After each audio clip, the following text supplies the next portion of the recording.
បាទឥឡូវនេះគឺយើងមកពីរបៀបប្រើប្រាស់សម្រាប់ការដាក់ភ្ជាប់ប៉ុងណាប៉ុង1ប៉ុង2នៅលើ Hilux Travel របស់យើងបាទសម្រាប់ប៉ុង1គឺយើងដាក់ 2H ហ្នឹងគឺប៉ុង1ប៉ុងខាងក្រោយ 4H ហ្នឹងគឺប៉ុងភ្ជាប់មកប៉ុងខាងមុខមួយទៀតគឺគេហៅថាប៉ុង2ដែលវិលកង់4ផ្ទាល់ណាបាទហើយតកតងទៅនឹងខាងក្រោមនេះគឺបាទប៉ុង2ដែរតែក្នុងស្ថានភាពផ្លូវ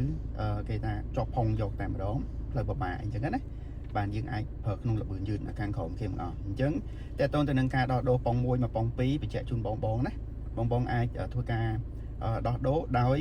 បាទល្បឿន100ចុះក្រោមកុងទ័រ100ចុះក្រោមអាចបាទដោះដូរទៅវិញទៅមកពេលណាក៏បានដែរអត់ចាំបាច់បន្ថយល្បឿន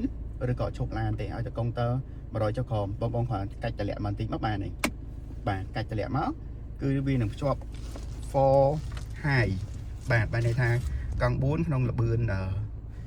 លឿនគេថា high speed ណាបាទហើយតកតងទៅនឹង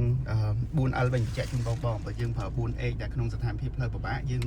កាច់ទៅប៉ុង2ហើយអញ្ចឹងណាប៉ុន្តែវាកាន់តែពិបាកជាងនឹងទៅទៀតដូចផ្លូវព្រោះឬក៏ផុកខ្លាំងអីអញ្ចឹងណានឹងមួយទៀតជាប់ផុងហ្មងគឺយើងចង់ឲ្យ 4L នឹងវាដំណើរការគឺយើងអាចដាក់ទៅ 4L បានប៉ុន្តែបញ្ជាក់ជូនបងបន្តិច 4L វាមានលក្ខខណ្ឌលុះត្រាតែបងបាទដាក់ចង្កឹះលេខនេះមកអានសិនមកអានហើយអានេះគឺយើងមិនកាច់ចុះណាគឺយើងរុញបាទយើងកាច់អញ្ចឹង 4L វានឹងដំណើរការជូនយើងបាទ 4L ដោយសារអត់លោតដោយសារយើងអត់ទៅមុខបន្ថែមទៀតអញ្ចឹងប្រព័ន្ធនេះវាអត់លោតលើនេះទេប៉ុន្តែគ្រាន់តែបញ្ជាក់ពីរបៀបដែលធ្វើការភ្ជាប់ 4L អញ្ចឹងបញ្ជាក់បងតិចពេលយើងភ្ជាប់ 4L ជាប់ហើយយើងអាចដាក់អក្សរ D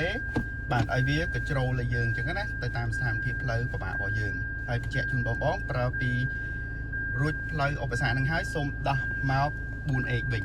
បាទបើសិនជាយើងប្រើហើយប៉ុន្តែបើក្នុងកលៈទេសៈផ្លូវមួយទៀតគឺយើងប្រើ 4L ហើយវានៅតែជាប់ទៀតបាទយើងអាចចូលទៅដល់ล็อกប៉ុងខាងក្រោយនេះជាប់ពីលើនឹងភ្លាមបានណាបាទអញ្ចឹងតកតងទៅប្រព័ន្ធទាំងអស់នេះគឺបងប្រើក្នុងស្ថានភាពបាទផ្លូវគេថាជាប់ផុងតែម្ដងបបាហើយល្បឿនយឺតចាំបងប្រើណាអញ្ចឹងការចុចបើកគឺយើងចុចពីលើហ្នឹងបើកពេលបិទយើងបិទវាហើយបើយើងចង់ដោះ 4L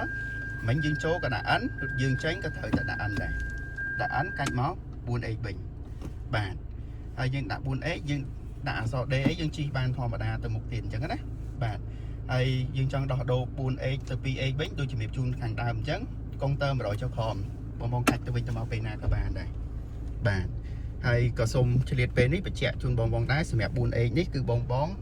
សូមបាទប្រើឲ្យបាន16គីឡូយ៉ាងតិចបាទ16គីឡូយ៉ាងតិចក្នុងមួយខែទោះបីបងអត់ប្រើផ្លូវពិបាកក៏ដោយ 4H គឺត្រូវប្រើឲ្យបានយ៉ាងតិច16គីឡូក្នុងមួយខែបាទអញ្ចឹងវីដេអូនេះមានប៉ុណ្ណេះ